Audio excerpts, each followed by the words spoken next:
ஓம் சக்தி. என் அன்பு குழந்தையே, வாழ்க்கையை எப்படி வேண்டுமானாலும் வாழலாம். ஆனால் நான் மகிழ்ச்சியாக வாழ்வதற்கு யாரை வேண்டுமானாலும் கஷ்டப்படுத்தலாம்.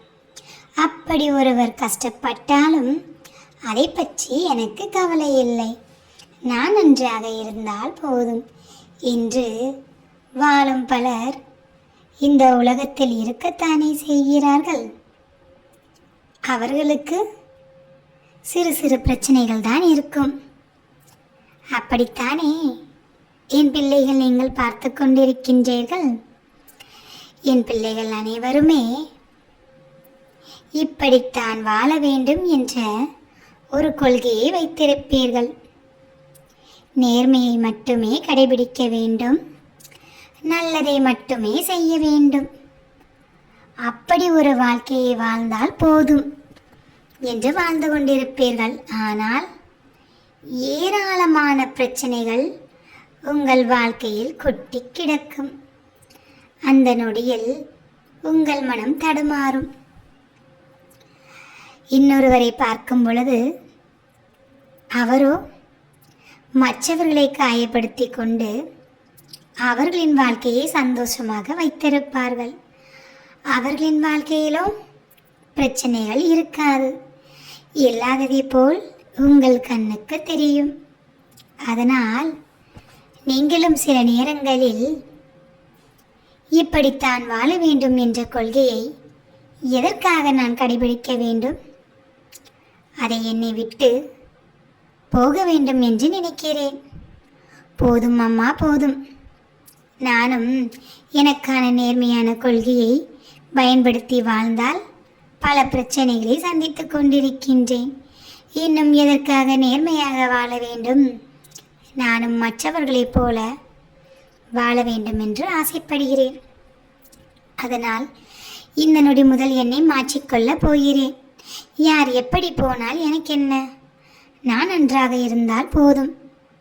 இந்த கொள்கையை பின்பற்றினால் என் வாழ்க்கை நன்றாக இருக்கும் என்றால் அதனை நான் பின்பற்றுவது ஒன்றும் தவறு இல்லையே என்று நீ என்னிடம் வந்து கேட்டுக்கொண்டிருக்கின்றாய். இப்பொழுது அது உனக்கு நல்லதாகத்தான் தோணும். அதை வைத்து நீ உன்னுடைய வாழ்க்கையில் சில சந்தோஷங்களை அடையலாம். ஆனால் அந்த சந்தோஷம் உன்னிடம் நிலைத்திருக்கும் என்று நீ நம்புகிறாயா? அப்படி நம்பினால் அந்த வாழ்க்கையை நீ தேர்ந்தெடு. இல்லை, நான் இப்பொழுது பாவத்தை செய்துவிட்டு பின்னாளில் கஷ்டப்பட விரும்பவில்லை அம்மா.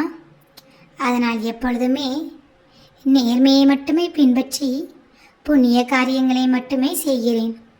இன்று நான் கஷ்டப்பட்டாலும் பின்னாளில் நான் செய்த புண்ணியம் நிச்சயமாக என்னை காப்பாற்றும் என்று நினைத்தால் நல்ல பாதையில் சென்றுவிடு. இன்னும் என்னுடைய சில பிள்ளைகள் என்னை வழிபாடு செய்வார்கள். என் மீது அதிகமான பக்தியை வைத்திருப்பார்கள். ஆனால் அவர்களுக்கு அவர்கள் செய்வது தவறு என்று புரியாமல் செய்து கொண்டிருப்பார்கள். அவர்களின் வாழ்க்கையை நன்றாக வாழ வேண்டும் என்றால் என்ன வேண்டுமானாலும் செய்யலாம் என்று அவர்களின் வாழ்க்கையை பின்பற்றி கொண்டிருப்பார்கள். சில சமயங்களில் தவறை செய்துவிட்டு என்னிடம் வந்து செய்த தவறுக்காக மன்னிப்பு கேட்பார்கள். பிள்ளைகளே, தவறு என்று தெரியாமல் செய்திருந்தால் அதற்கு மன்னிப்பு கேட்கலாம். தவறு என தெரிந்தும் உங்கள் வாழ்க்கையின் நலனுக்காக பிறரை காயப்படுத்தியோ பிறரை அழித்தோ வாழ்ந்தால் அதற்கு வந்து என்னிடம் மன்னிப்பு கேட்கும் பொழுது நிச்சயமாக மன்னிப்பை உங்களுக்கு நான் கொடுக்க முடியாது. நீங்கள் செய்த தவறுக்கான தண்டனையை கண்டிப்பாக காலம் உங்களுக்கு கொடுத்தே ஆகும். அதனால் தவறு செய்பவர்கள் இன்று நன்றாக வாழ்கிறார்களே என்று அவர்களை பார்த்து நீங்களும் தவறு செய்ய வேண்டும் என்று நினைக்க வேண்டாம். வாழ்க்கையை இப்படித்தான் வாழ வேண்டும் என்ற கொள்கையை பின்பற்றி உங்கள் வாழ்க்கையை வாழுங்கள். இன்று கஷ்டப்பட்டாலும் நிச்சயமாக வரும் காலங்களில் உங்கள் வாழ்க்கை சிறந்ததாக இருக்கும். என் தங்கமே.